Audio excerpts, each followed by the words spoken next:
Question number 126 है।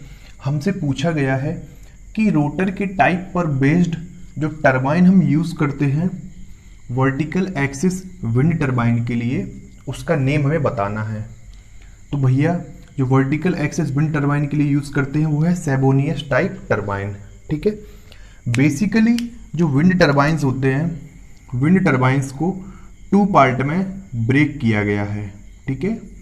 पहला part है, इस साइड देखते हैं, पहला पार्ट है हॉरिजॉन्टल एक्सिस विंड टरबाइन और दूसरा पार्ट है वर्टिकल एक्सिस विंड टरबाइन।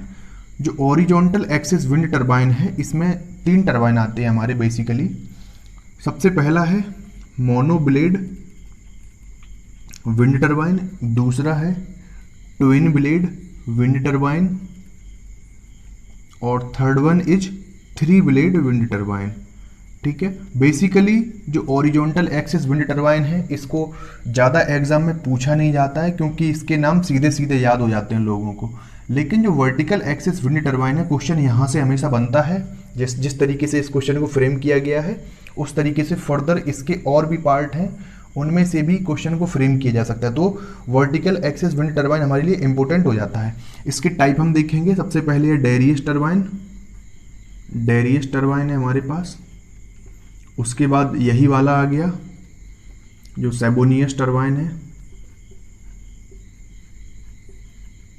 ठीक है। इसके बाद एक टरबाइन हमारा है गिरोमिल विंड टरबाइन। ठीक है। कौन सा है भाई? गिरोमिल विंड टरबाइन। ठीक है। तो क्वेश्चन के अकॉर्डिंग ए ऑप्शन करेक्ट है। वर्टिकल एक्सिस विंड टरबाइन के लिए सेबोनियस टाइप जो हम टरबाइन है उसको यूज करते हैं। ठीक है। नेक्स्ट मूव करते हैं। नेक्स्ट क्वेश्चन है, हमसे पूछा गया है सिंगल फेज हिस्टेरेसिस मोटर में जो रोटर का सिलेंडर होता है वो किससे बना होता है। तो याद रखिए जो हम single phase hysteresis motor use करते हैं उसमें जो सिलेंडर होता है रोटर का वो मैग्नेटिकली स्मूथ क्रोम स्टील से बना होता है। ठीक है। स्मूथ क्रोम स्टील से बना होता है। और इसमें से एक क्वेश्चन सबसे ज़्यादा ये पूछा जाता है कि हिस्टेरेसिस मोटर का यूज़ हम कहाँ करते हैं। सबसे ज़्यादा हम टेप रिकॉर्डर वगैरह में यूज़ करते हैं। ठीक है। तो क्वेश्चन नंबर 127 कंप्लीट हो गया। यहाँ पे कंस्ट्रक्शन से रिलेटेड क्वेश्चन था, इसको हमेशा याद रखना है। इसमें कुछ बताने लायक नहीं है भाई। अगर उसका cylinder magnetically smooth Chrome steel से कंस्ट्रक्ट होता है तो वो होगा हमेशा। ठीक है। तो ये तो कंस्ट्रक्शन में बेस्ड क्वेश्चन था। नेक्स्ट क्वेश्चन है, हमें एक बैलेंस 3 फेज सिस्टम गिवन है। ठीक है। 3 फेज 4 वायर सिस्टम है। इसमें जो फेज सीक्वेंस है वो R/B के टर्म में गिवन है हमें। ठीक है। और जो R फेज का वोल्टेज है वो कितना है 400 एट द एंगल 0 वोल्टेज पर।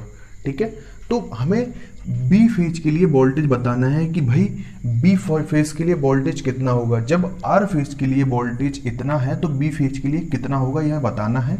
तो देखो सिंपली जो R फेज है उसके लिए कितना है 400 at the angle 0, bye phase के लिए कितना हो जाएगा 400 एट द एंगल 120 डिग्री।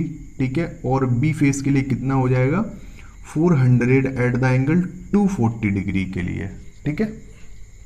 तो राइट आंसर कौन सा हो जाएगा? ऑप्शन बी करेक्ट हो जाएगा। 400 at the angle 240 degree voltage is the correct answer. ठीक है। हमें बी फेज के लिए बताना था, आर हमारे पास गिवन था। ठीक है। नेक्स्ट मूव करते हैं।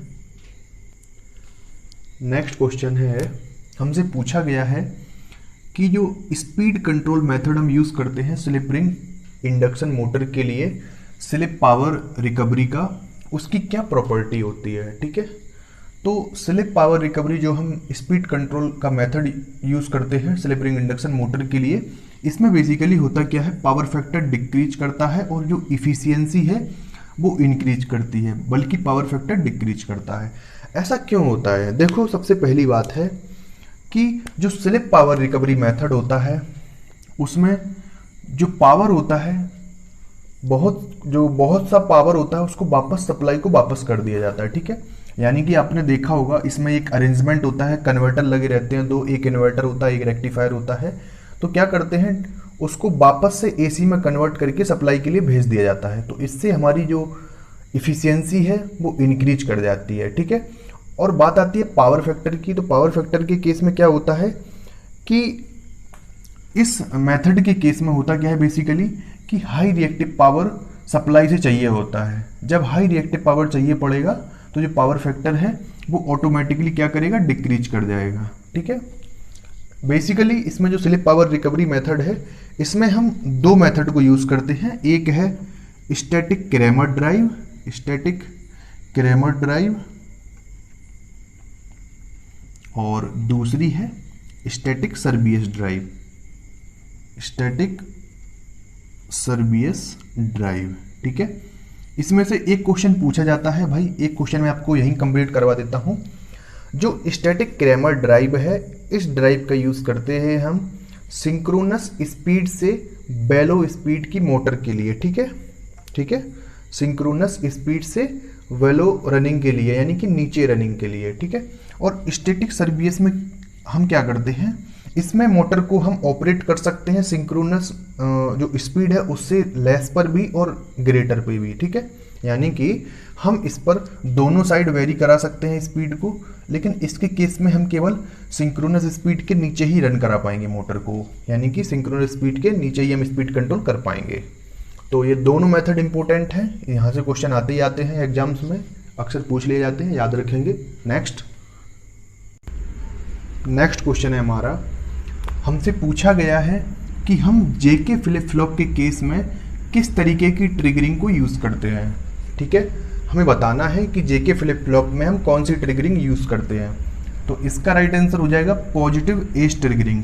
बेसिकली होता क्या है कि जेके फ्लिप फ्लॉप के साथ एक प्रॉब्लम होती है रेस अराउंड कंडीशन की। तो जो रेस अराउंड कंडीशन है वो जेके फ्लिप फ्लॉप से एसोसिएटेड होती है।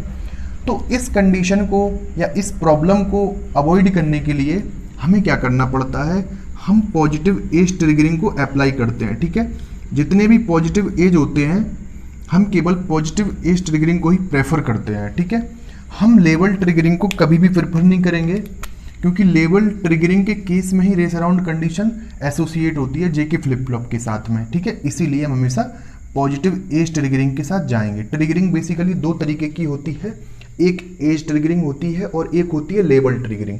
तो एज ट्रिगरिंग हम हमेशा यूज करते हैं जेके फ्लिप फ्लॉप के साथ in order to avoid the race around condition या रेस अराउंड।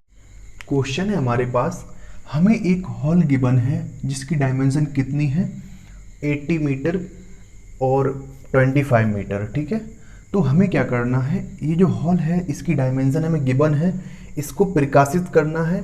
ठीक है, कितने इल्यूमिनेशन के साथ, इसको 15 कैंडल पावर पर मीटर स्क्वायर से इल्यूमिनेट करना है, जिसके लिए हम कितनी 120 लैंप का यूज़ करेंगे, जिसमें से प्रत्येक लैंप की इफिशियंसी कितनी गिवन है हमें, 15 ल्यूमेन पर वॉट।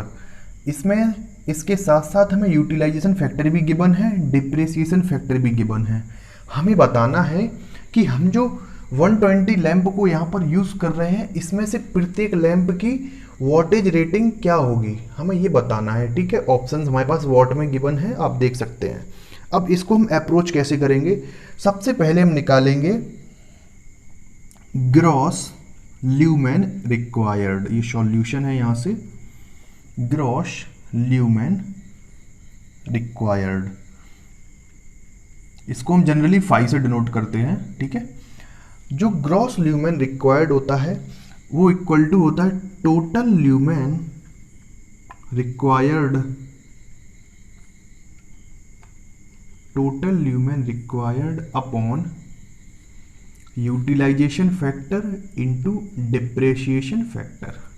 ठीक है, अब देखो टोटल ल्यूमेन रिक्वायर्ड हम कैसे कैलकुलेट करेंगे, ये जो हमें हॉल की डायमेंशन गिवन है इसको लिखेंगे 80 इंटू 25 और इसके साथ साथ हमें कितने इल्यूमिनेशन से कमरे को इल्यूमिनेट करना है, दैट इज द 15 कैंडल पर मीटर स्क्वायर, तो 15।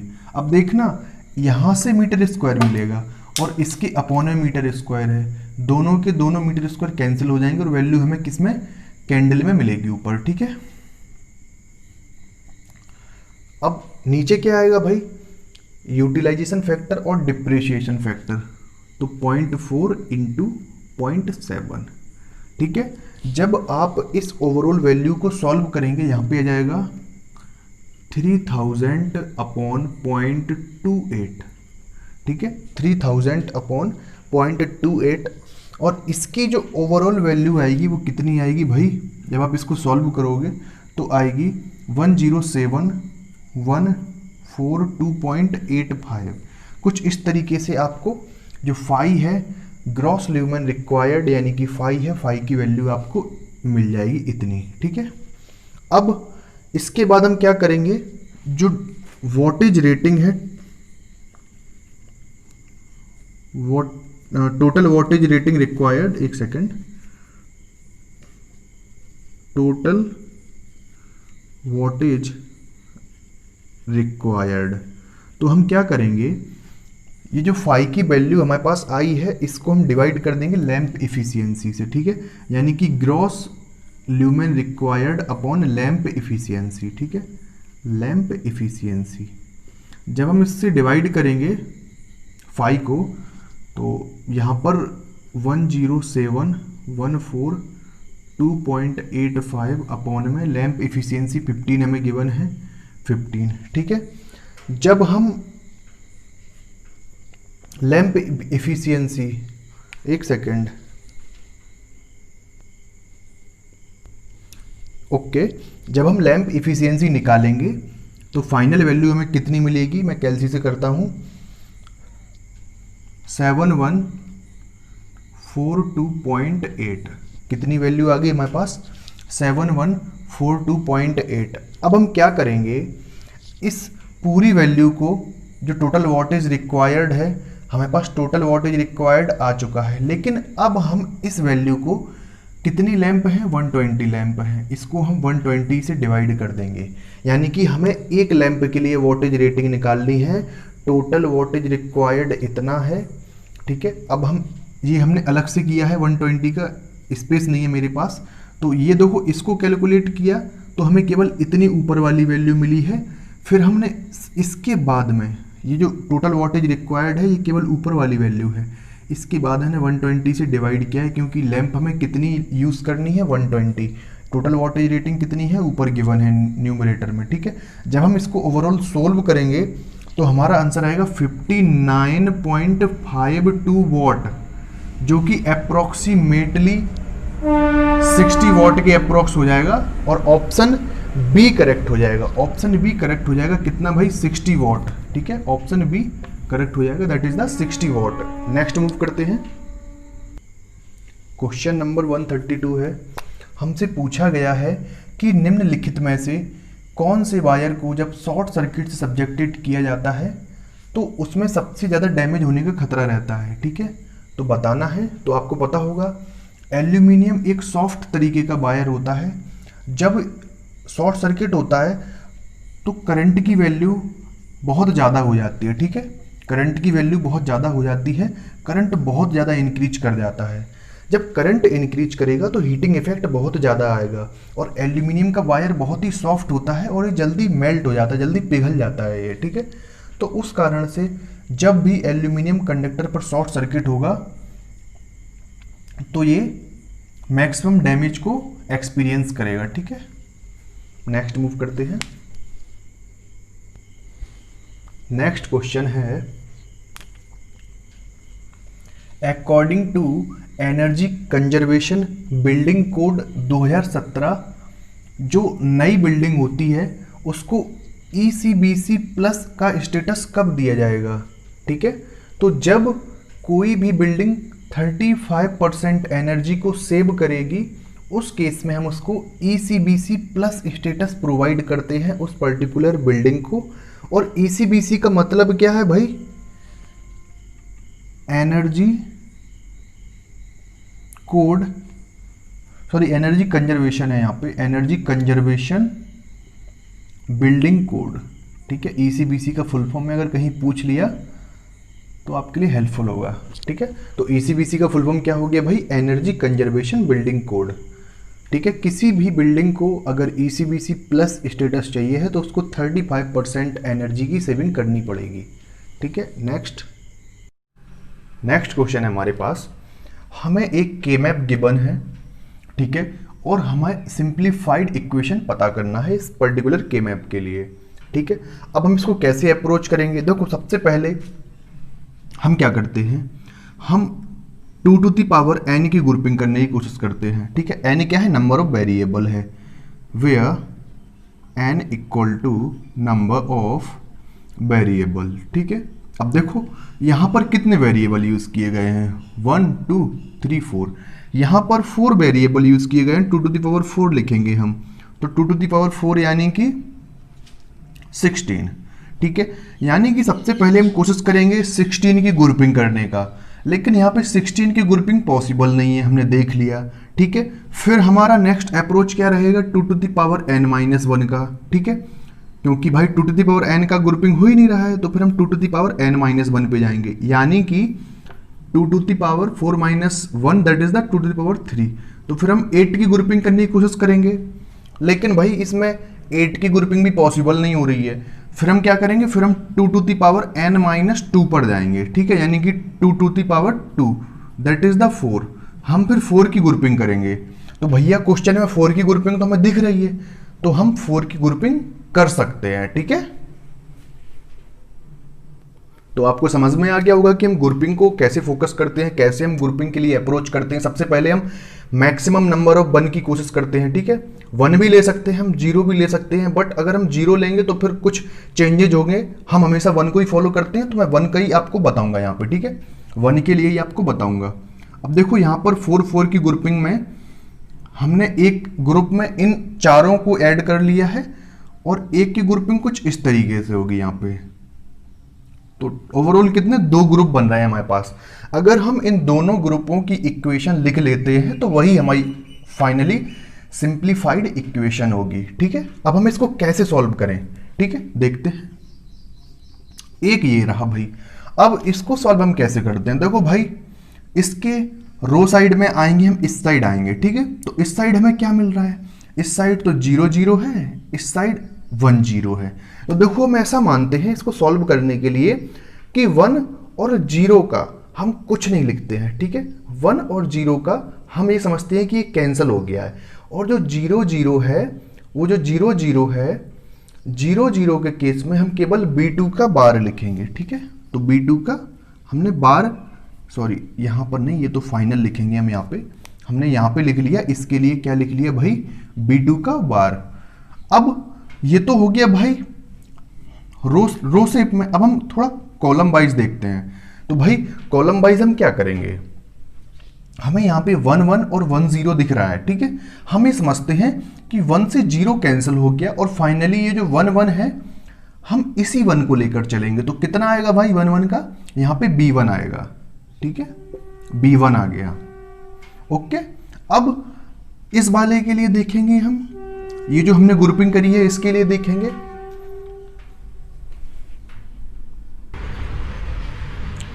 सिमिलर तरीके से हम इस वाले के लिए भी करेंगे। इस वाले में जब हम रो वाइज देखेंगे इस साइड, तो 1 और 0, सॉरी 0 और 1 ये दोनों कैंसिल हो जाएंगे, तो 1 1 इनकी वैल्यू हम लिखेंगे। 1 1 की वैल्यू क्या होगी, यहाँ पर b2 हो जाएगी। ठीक है, b2 हो गई है। अब जब हम कॉलम वाइज इसको देखेंगे, तो कॉलम वाइज हमें क्या मिल रहा है भाई, इस वाले 1 और ये वाले 0 कैंसिल हो जाएंगे, केवल हमें इसके लिए लिखना पड़ेगा क्योंकि ये सेम वैल्यू है, हम केवल सेम वैल्यू के लिए लिखते हैं। तो 0 0 यानी कि क्या हो जाएगा भाई, b1 का बार, b1 का बार। तो ओवरऑल इक्वेशन क्या बन गई हमारे पास भाई, जो ओवरऑल इक्वेशन है वो हमारे पास हो गई है b1 का बार b2 plus b1 into b2 का बार। यही ऑप्शन हमें गिवन था क्वेश्चन के साथ, तो हम इसी ऑप्शन पर टिक करेंगे और आगे बढ़ेंगे। ठीक है, राइट आंसर हमारा यही आएगा। नेक्स्ट क्वेश्चन है हमारे पास, हमें एक थर्मोकपल गिवन है। ठीक है, थर्मोकपल गिवन है, उसकी इंटरनल रेजिस्टेंस कितना है भाई, 40 ओम है, और उसमें जो लीड यूज की गई है उसका 10 ओम रेजिस्टेंस है। ठीक है, और ये थर्मोकपल जो इंस्ट्रूमेंट या जो भी लगा हुआ है वो 100 मिलीवोल्ट को देता है। ठीक है। अगर हम इसके आउटपुट को एक वोल्ट मीटर से रीड करें जिसका इंटरनल रेजिस्टेंस 150 ओम है, तो हमें ये बताना है कि जो वोल्ट मीटर है ये कितने वोल्टेज को इंडिकेट करेगा। ठीक है, सिंपल क्वेश्चन है। देखो कैसे इसको अप्रोच करेंगे। सबसे पहले हमने मान लिया कि ये थर्मोकपल है। ठीक है, थर्मोकपल है एक, जिसमें हमें 100 मिली वोल्ट का वोल्टेज मिल रहा है और इसका कुछ इंटरनल रेजिस्टेंस है। ठीक है, हमने लिख लिया कितना भाई, 40 ओम है।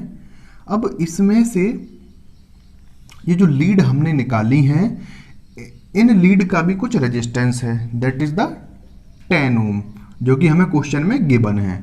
अब हमने क्या किया भाई, हमने एक यहाँ पर वोल्ट मीटर कनेक्ट कर दिया। ठीक है, एक हमने वोल्ट मीटर कनेक्ट कर दिया जिसका भाई इंटरनल रेजिस्टेंस कितना गिवन है हमें, इसका आर इंटरनल हमें गिवन है 150 ओम। ठीक है, 150 ओम गिवन है। सिंपल सा, इसमें कुछ भी नहीं करना था, इसमें वोल्टेज डिवीजन लगाकर डायरेक्ट आप लोग क्वेश्चन को पढ़ के ही निकाल लेते। वो डायग्राम तो मैं बना दिया हूं फालतू में। ठीक है, अब देखो कैसे।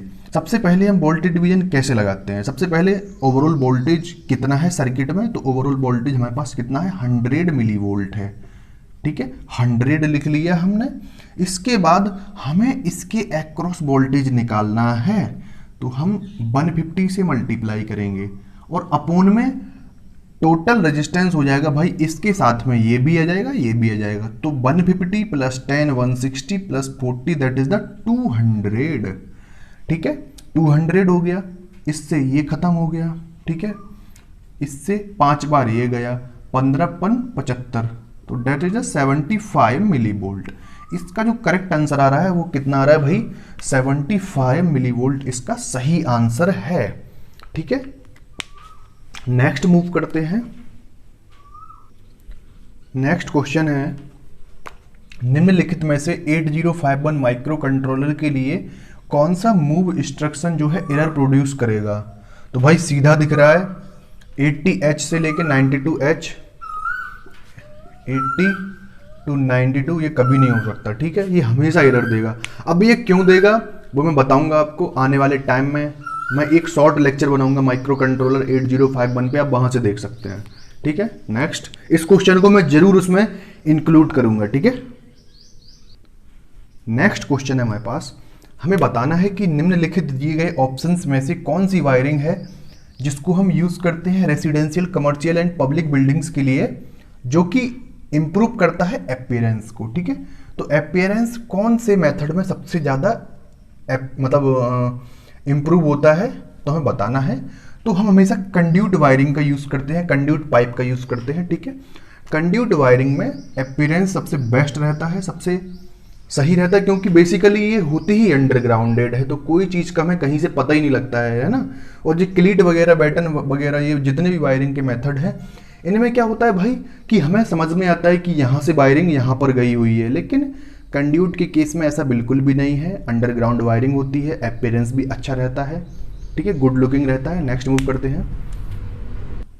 नेक्स्ट क्वेश्चन है हमारे पास सिंक्रोनस मोटर से रिलेटेड क्वेश्चन है। सिंक्रोनस मोटर में जो फेनोमेना होता है सक्सेसिव ओवरशूट और अंडरशूट का, सक्सेसिव ओवरशूट और सक्सेसिव अंडरशूट का। ठीक है, तो उसमें क्या होता है, मोटर की स्पीड होती है वो सडन चेंज हो जाती है। मतलब सडन चेंज के कारण मोटर में ओवरशूट और अंडरशूट देखने को मिलता है। ठीक है, तो इसको हम क्या कहते हैं हमें बताना है। ठीक है, सबसे पहले क्रॉलिंग का पता होगा भाई, स्पीड बहुत कम हो जाती है ड्यू टू द हार्मोनिक्स। ये इंडक्शन मोटर का फिनोमेना है, इसका सिंक्रोनस मोटर से कोई लेना देना नहीं है। हमिंग की बात करें, हमिंग फिनोमेना होता है, ये मैग्नो स्ट्रिक्शन के कारण होता है। मैग्नेटो स्ट्रिक्शन में होता क्या है, ट्रांसफार्मर की डायमेंशन जो है वो चेंज होने लगती है। जब डायमेंशन चेंज होगी तो वो हमिंग नॉइज करेगा due to the high magnetic stress. ठीक है, अब बात आती है हंटिंग की, तो भैया हंटिंग ही है इसका सही आंसर। इसका सही आंसर हंटिंग ही है अकॉर्डिंग टू द क्वेश्चन, क्योंकि हंटिंग के केस में क्या होता है भाई, जैसे ही हम लोड को चेंज करेंगे तो उस केस में जो सक्सेसिव ओवरशूट है और अंडरशूट है मोटर की स्पीड में हमें देखने को मिलता है। अब बात आती है भाई हंटिंग को इंप्रूव करने के लिए हम क्या करते हैं, हम डैम्पर बार का यूज करते हैं, डैम्पर बार का यूज करते हैं। देखो मैं आपको दो क्वेश्चन बता दे रहा हूं।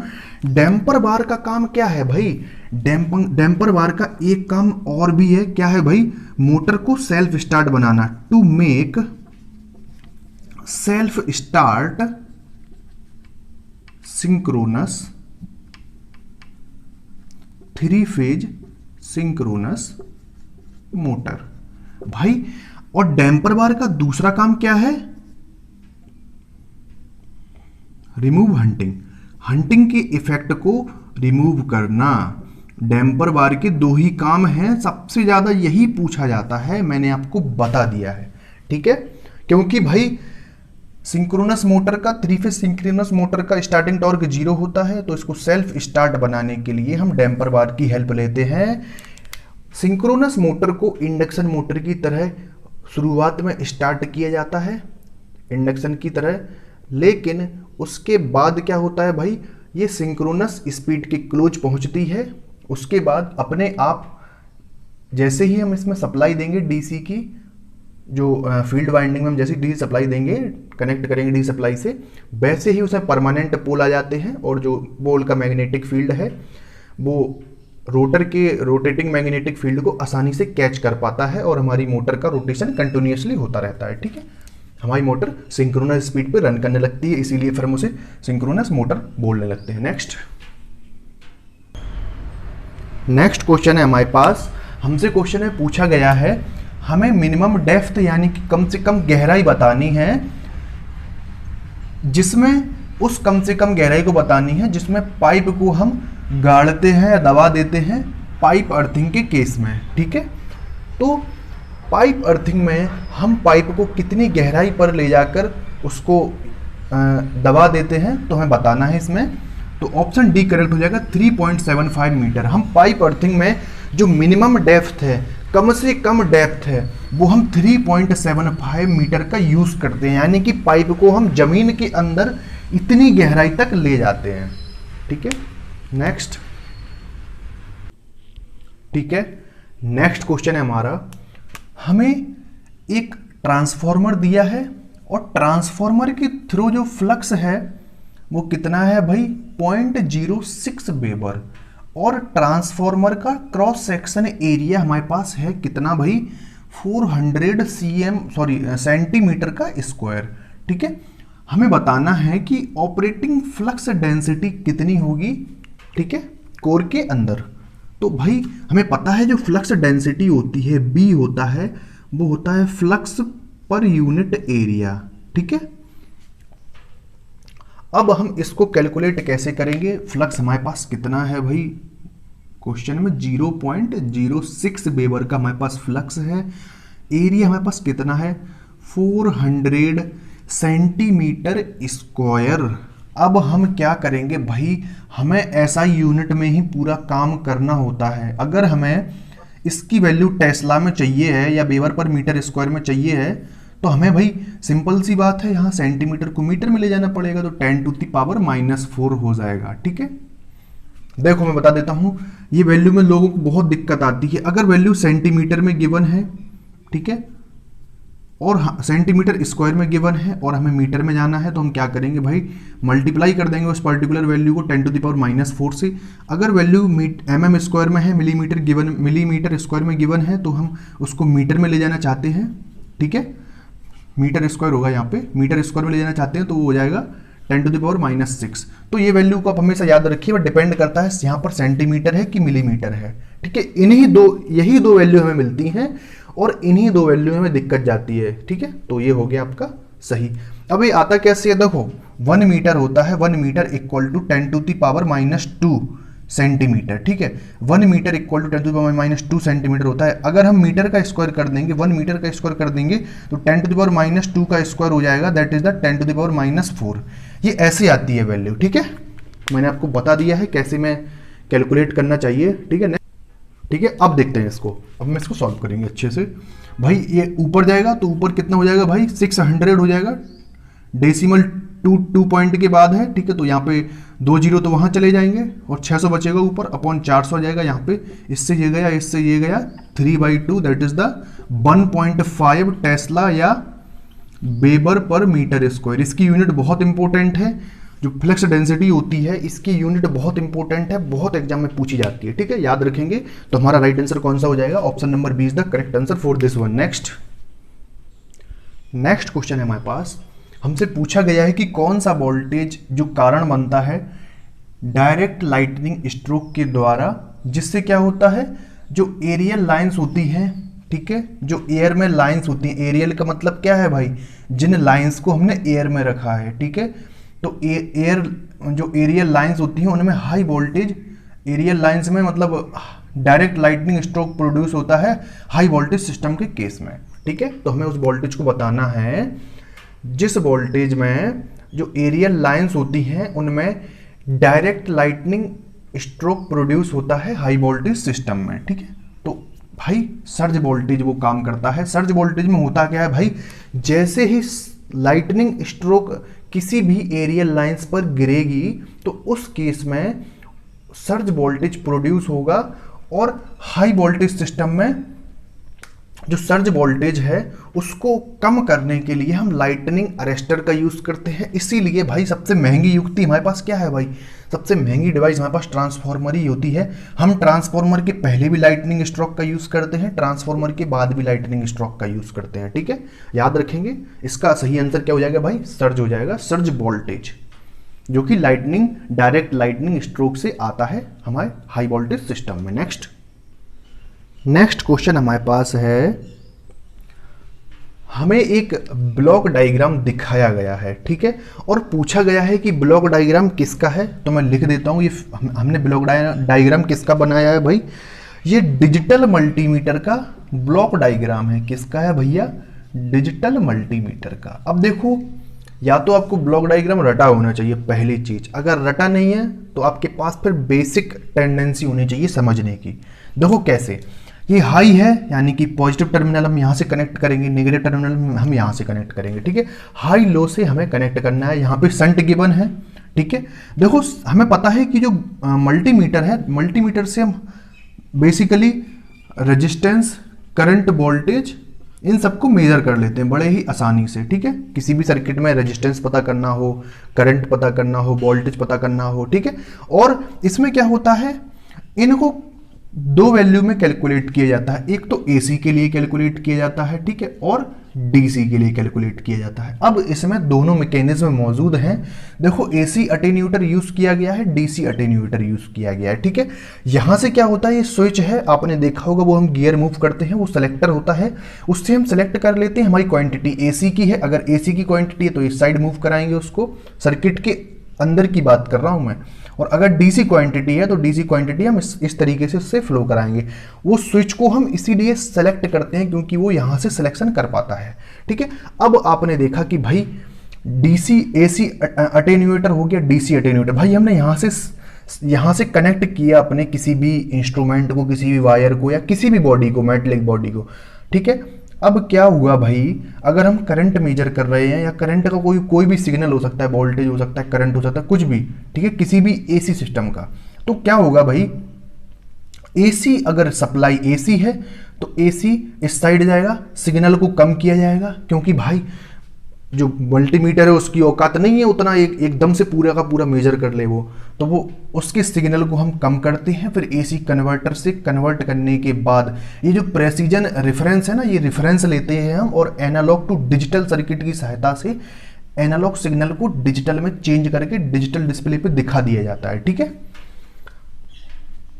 अब बेसिकली यहाँ पे जो ओम कन्वर्टर है, इसका काम क्या है भाई, अगर मान के चलो आप वोल्टेज को मेजर कर रहे हो, तो वोल्टेज को मेजर करोगे भैया तो सीरीज में रेजिस्टेंस काफ़ी हाई चाहिए पड़ेगा, तो रेजिस्टेंस की वैल्यू सेलेक्ट करने के लिए, ठीक है, या फिर आप ऐसे समझ लो कि हम जब रेजिस्टेंस की वैल्यू को मेजर करते हैं तो हमें रेजिस्टेंस की रेंज सेलेक्ट करनी पड़ती है, उस रेंज को भी ये सेलेक्ट करता है, ठीक है। और जो शंट है, शंट तो पता ही होगा भाई, करंट को मेजर करने के लिए जब हमें करंट मेजर करना होगा, जैसे ही हम करंट की तरफ सेलेक्ट करेंगे वैल्यू को, तो शंट भी, ये जो शंट दिख रहा है ना, ये भी एक स्विच इसका कनेक्शन में आ जाएगा, ठीक है। तो बेसिकली इसमें कुछ नहीं है, हर तरीके की चीज़ों को जब आप देखोगे समझोगे, अगर आपको रटा नहीं है डायग्राम फिर भी आप बता सकते हो कि भाई ये डिजिटल मल्टीमीटर का सर्किट है। ठीक है, नेक्स्ट क्वेश्चन में मूव करते हैं। डिजिटल मल्टीमीटर जहां पर लिखा होगा हम उस ऑप्शन पर टिक करेंगे और आगे बढ़ेंगे। ठीक है, सही आंसर इसका डिजिटल मल्टीमीटर है, सर्किट ये डिजिटल मल्टीमीटर का हमें क्वेश्चन में पूछा गया था कि भाई बताओ ये कौन सा सर्किट है, तो हमने बता दिया भाई ये डिजिटल मल्टीमीटर का सर्किट है। नेक्स्ट क्वेश्चन है हमारा, हमसे पूछा गया है कि निम्नलिखित में से कौन सा क्वाड 2 इनपुट और गेट है। तो भाई 7432 सर्किट होता है, उसको हम क्वाड 2 इनपुट और गेट कहते हैं। बेसिकली इस सर्किट को हम लिखते क्या है भाई, इस सर्किट को सीधे से हम रिप्रेजेंट करते हैं 74LS32 क्वाड 2 से, इससे हम इसको रिप्रेजेंट करते हैं। इसमें बेसिकली हम 4 इंडिपेंडेंट और गेट का यूज करते हैं। ठीक है, जिनका ऑपरेशन एक दूसरे से कंप्लीटली इंडिपेंडेंट रहता है। ठीक है, जो और फंक्शन को करते रहते हैं। ठीक है, तो इसका सही आंसर क्या हो जाएगा भाई 7432 और गेट। ठीक है, नेक्स्ट क्वेश्चन हमारे पास है, हमसे पूछा गया है कि फिगर में ये जो हमको दिखाया गया है ये कौन से सर्किट को रिप्रेजेंट करता है बताना है। तो आपको सर्किट देखते ही समझ में आ गया होगा कि भाई ये क्लास सी कम्यूटेशन है। कम्यूटेशन बेसिकली होता क्या है भाई, कम्यूटेशन थायरिस्टर को टर्न ऑफ करने की प्रोसेस होती है। ठीक है, तो हम कम्यूटेशन की हेल्प से थायरिस्टर को टर्न ऑफ करते हैं और ये सर्किट क्लास सी कम्यूटेशन का है। ठीक है, याद रखिए इन पांचों जितने भी होते हैं ना, शायद 5 ही कम्यूटेशन के मेथड होते हैं, एग्जैक्टली मेरे को याद नहीं आ रहा है, बट जितने भी कम्यूटेशन के सर्किट हैं सभी के सभी इंपॉर्टेंट है, सभी को बिल्कुल याद करके रखें। जैसे हम ब्रिज का सर्किट याद करके रखते हैं ना एसी ब्रिज का, वैसे हमें इसके सर्किट को भी याद करके रखना है, क्योंकि ऐसे क्वेश्चन मैंने बहुत एग्जामों में देखे हैं। ठीक है, ऐसे बहुत क्वेश्चंस पूछे जाते हैं, तो याद रखेंगे क्वेश्चन के अकॉर्डिंग ऑप्शन सी करेक्ट है, क्लास सी कम्यूटेशन हमें सर्किट में गिवन है। नेक्स्ट क्वेश्चन है, हमें बताना है कि मेथड ऑफ वोल्टेज कंट्रोल, यानी कि कौन सा मेथड है वोल्टेज कंट्रोल का जिसको हम एडॉप्ट करते हैं ट्रांसमिशन लाइंस के केस में एसी सिस्टम में। ठीक है, तो देखो पहले आप समझो वोल्टेज कंट्रोल होता क्या है भाई। वोल्टेज कंट्रोल करने का मतलब है रिएक्टिव पावर को कंट्रोल करना। रिएक्टिव पावर को कंट्रोल करने का मतलब है वोल्टेज को कंट्रोल करना। ठीक है, दोनों ही एक दूसरे से इंटर रिलेटेड हैं। तो हम बेसिकली रिएक्टिव पावर को कंट्रोल करने वाले इंस्ट्रूमेंट पर फोकस करेंगे। तो सिंक्रोनस कंडेंसर करेक्ट हो जाएगा, क्योंकि सिंक्रोनस कंडक्टर रिएक्टिव जो कंडेंसर होता है सिंक्रोनस, वो रिएक्टिव पावर को मेंटेन करता है, उसको बिल्कुल एक लिमिट में बना के रखता है। ऐसा नहीं है कि बहुत ज़्यादा एक्सीड कर जाए।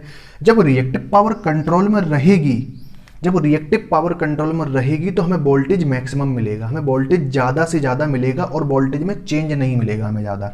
ठीक है, तो सिंक्रोनस कंडेंसर करेक्ट आंसर हो जाता है। ठीक है, नेक्स्ट मूव करते हैं। नेक्स्ट क्वेश्चन है हमारे पास, हमसे पूछा गया है कि वोल्टेज रेगुलेशन को इम्प्रूव करने के लिए, जो कि किसी सप्लाई सिस्टम के लिए हम बात करें, किसी सप्लाई सिस्टम में वोल्टेज रेगुलेशन को इम्प्रूव करने के लिए जो हम वायर यूज़ करते हैं वायरिंग में, उनका मतलब जो डायमेंशन है या इंसुलेशन है किस तरीके का होना चाहिए। तो भाई उनके पास क्रॉस सेक्शन एरिया सबसे ज़्यादा होना चाहिए, क्योंकि अगर उनके पास क्रॉस सेक्शन सबसे ज़्यादा होगा, देखो अगर एरिया ज़्यादा होगा तो जो रेजिस्टेंस है वायर का बहुत कम हो जाएगा। जब रेजिस्टेंस कम हो जाएगा तो भाई वोल्टेज ड्रॉप है ना, वोल्टेज ड्रॉप बिल्कुल ना के बराबर होगा। और जब वोल्टेज ड्रॉप कम से कम होगा या ना के बराबर होगा तो उस केस में क्या होगा भाई, जो वोल्टेज रेगुलेशन हम लिखते हैं ना, no load voltage minus full load voltage upon full load voltage, ठीक है ना, तो वोल्टेज रेगुलेशन बहुत कम हो जाएगा। और हमारे लिए जितना वोल्टेज रेगुलेशन कम हो उतना अच्छा है। आइडियली वोल्टेज रेगुलेशन कितना होना चाहिए भाई, 0 होना चाहिए, बट ऐसा बहुत कम केसेस में पॉसिबल होता है, कभी पॉसिबल नहीं है आइडियल वोल्टेज रेगुलेशन। तो याद रखेंगे अगर हम वोल्टेज रेगुलेशन की बात करें, क्वेश्चन को थोड़ा सा घुमाया गया है यहाँ पे, ठीक है, वोल्टेज रेगुलेशन की बात करें तो हमेशा हम ज़्यादा क्रॉस सेक्शन एरिया के वायर का यूज़ करेंगे। किसमें, वायरिंग सिस्टम में, अपने वायरिंग के सिस्टम में हमेशा ज़्यादा क्रॉस सेक्शन एरिया का कंडक्टर यूज़ करेंगे। नेक्स्ट मूव करते हैं। नेक्स्ट क्वेश्चन है हमारे पास, हमसे क्वेश्चन है पूछा गया है, हमें कितने इनपुट एड्रेस की आवश्यकता होगी अगर हमें 256 बाइट की मेमोरी को एक्सेस करना है। बहुत ही अच्छा क्वेश्चन है। तो हम भाई बेसिकली जो नंबर ऑफ जो हम डायरेक्टली बता देते हैं, अगर हमें नंबर ऑफ एड्रेस निकालने हैं तो सीधे हम 2 टू द पावर n के टर्म में बात करते हैं, ठीक है। अब देखो 2 टू द पावर n का मतलब यहां पर क्या है, ठीक है। यहां पर जो n है, n रिप्रेजेंट करता है नंबर ऑफ एड्रेस लाइन या फिर इनपुट, जो भी आपको सही लगे, लाइन लिख लो या फिर इनपुट भी लिख सकते हैं अपन, ठीक है, क्योंकि जो लाइन होगी वो इनपुट में तो जाएगी। 2 टू द पावर n के इक्वल में हम 256 रखेंगे, ठीक है। 2 टू द पावर n हो गया। 256 क्या होता है भाई, 2 टू द पावर 8 होता है। जब हम इसको कंपेयर करेंगे, ठीक है, तो n इक्वल टू 8 आ जाएगा, ठीक है। कितना आ गया भाई, n इक्वल टू 8 आ गया। और n क्या होता है भाई, n को मैंने अभी बताया नंबर ऑफ एड्रेस लाइन। हमसे पूछा क्या गया है, how many number of address input, तो इसका आंसर 8 हो जाएगा, ठीक है। इसका आंसर n इक्वल टू 8 है, तो ऑप्शन सी करेक्ट हो जाएगा। हमें 256 बाइट की मेमोरी को एक्सेस करने के लिए, उसको रीड करने के लिए, उसको राइट करने के लिए हमें कितने 8 लाइंस या 8 एड्रेस इनपुट की नीड पड़ेगी, ठीक है। नेक्स्ट मूव करते हैं। नेक्स्ट क्वेश्चन है हमारे पास, हमसे पूछा गया है जो क्रीपिंग टर्म होता है। क्रीपिंग एक तरीके की प्रॉब्लम होती है एनर्जी मीटर में, ठीक है। क्रीपिंग में होता क्या है भाई, लाइट लोड की कंडीशन में, लाइट लोड पर भी जो मीटर है वो कंटिन्यूसली रीडिंग देता रहता है, यानी कि यूनिट छापता रहता है, ठीक है ना।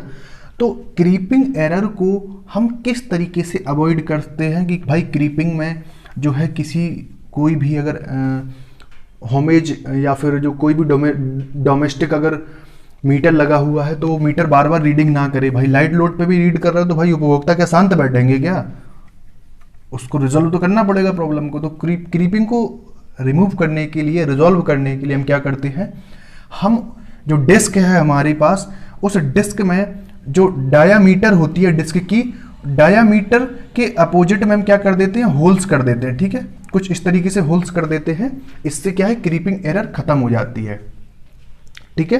तो हम ड्रिल करते हैं 2 डायामेट्रिकली अपोजिट होल, कहां पर, डिस्क में। जो डिस्क होती है उसमें हम होल्स कर देते हैं, ठीक है। नेक्स्ट मूव करते हैं क्वेश्चन नंबर 149 पर। क्वेश्चन नंबर 149 है, हमसे पूछा गया है कि दिए गए ऑप्शंस में से कौन सा ऑप्शंस है जो कि स्टैंडर्ड बॉड रेट नहीं है। अब देखो बॉड रेट होता क्या है, बेसिकली बॉड रेट क्या होता है कि जिस रेट पर इंफॉर्मेशन को हम ट्रांसफर करते हैं कम्युनिकेशन चैनल में, ठीक है। बॉड रेट क्या होता है भाई, the rate at which information is transferred in A communication channel, ठीक है। यानी कि ये कम्युनिकेशन सिस्टम से रिलेटेड है। और स्टैंडर्ड बॉड गेज मैं बताता हूं कितने होते हैं, ठीक है। स्टैंडर्ड बॉड गेज 110, 300, 600, 1200, 2400, 4800, 9600, 14400, 19200, 38400, 38400 और 57,600, ठीक है। ऐसे करके और भी काफ़ी लंबे नंबर होते हैं। तो अब हम इसमें देखेंगे कि देखो भाई 1200 है, 1200 से मैच कर रहा है, यानी कि ये स्टैंडर्ड बॉड रेट है। 9600, ये 9600 इसे मैच कर रहा है, यानी कि ये भी स्टैंडर्ड बॉड रेट है। 4800 ये भी इसे मैच कर रहा है, ये भी स्टैंडर्ड बॉड रेट है। क्या 2500 कहीं दिख रहा है आपको, कहीं नहीं दिख रहा है, ठीक है ना। तो 2500 एक स्टैंडर्ड बॉड रेट नहीं है, तो ऑप्शन डी करेक्ट हो जाएगा। देखो बॉड रेट का बेसिकली मतलब यहाँ पर मान के चलो हमने 110 बॉड रेट को हमने कंसीडर किया है। अब इसका मतलब क्या है कि जो सीरियल पोर्ट हमने यूज किए हैं कम्युनिकेशन सिस्टम में, जो सीरियल पोर्ट हम यूज कर रहे हैं, वो सीरियल पोर्ट मैक्सिमम 110 बिट को 1 सेकेंड में ट्रांसफर कर सकता है। आपने देखा होगा केबीपीएस हमारे नेट में स्पीड आती है किलोबाइट पर सेकेंड है, तो भाई ये बाइट पर सेकेंड में है। बॉड रेट ये कम्युनिकेशन सिस्टम में यूज किए जाते हैं भैया। एक तरीके से बहुत ही अच्छा क्वेश्चन था, लेकिन इलेक्ट्रिकल का नहीं है भैया, ये इलेक्ट्रॉनिक्स वालों का क्वेश्चन है। डी ऑप्शन करेक्ट हो जाता है। 2500 एक स्टैंडर्ड बॉड रेट बिल्कुल भी नहीं है। ये मैंने कुछ वैल्यू लिख दी है, हो सकता है इन फ्यूचर इनमें से एक दो वैल्यू उठा के फिर से चिपका मारे, भरोसा नहीं है यूपीपीसीएल वालों का। नेक्स्ट क्वेश्चन है हमारा, हमसे पूछा गया है कि दिए गए कोड में से कौन सा कोड है जो कि इनवैलिड कोड नहीं है। कौन सा? BCD code.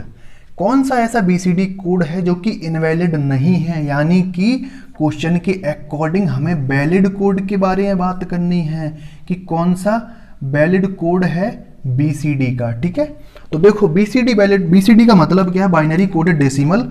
Binary coded decimal हमेशा 0000 से लेके इस तरीके से चलता है, 001 इस तरीके से ये चलता रहता है। और कहाँ तक चलता है पता है आपको? ये चलता है 1001 तक, यानी कि 0 से लेकर, अगर हम डेसिमल के टर्म में बात करें तो 0 से लेके 9 तक जो कोड रन करता है वो बीसीडी कोड होता है, बाइनरी कोडेड डेसिमल। और ये 4 बिट्स में रन करता है। ठीक है, तो अब आप देख सकते हैं इसमें ये बहुत ज़्यादा नंबर हो गया भाई।